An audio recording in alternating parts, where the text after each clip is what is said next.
Imagine watching the entire world change shape every 100 years for the last 3,000 years.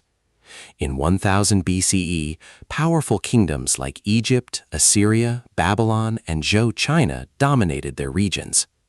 500 years later, the Persian Empire had expanded dramatically, connecting territories across the Middle East.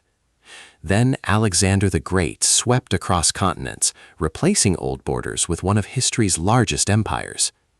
By 100 CE, Rome surrounded the Mediterranean, turning it into the center of a vast imperial network. After Rome weakened, Europe fragmented into smaller kingdoms, while the Byzantine Empire preserved part of the old order. In the 7th century, Islamic caliphates expanded rapidly, reshaping borders from Arabia to North Africa and Spain.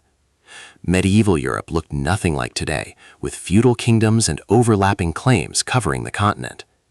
Around 1300, the Mongol Empire stretched from China to Eastern Europe, creating an enormous continuous land empire. By 1500, Spain and Portugal began projecting power across oceans, and global borders started becoming interconnected. European empires expanded across the Americas, Africa, and Asia, redrawing huge portions of the world map.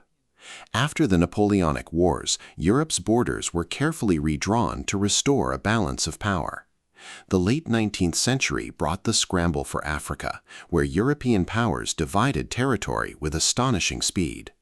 World War I shattered several empires, and new nations appeared across Europe and the Middle East.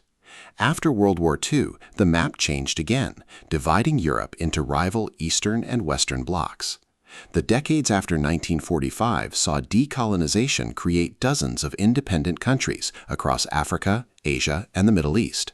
In 1991, the Soviet Union dissolved, and 15 independent republics emerged from a single superstate.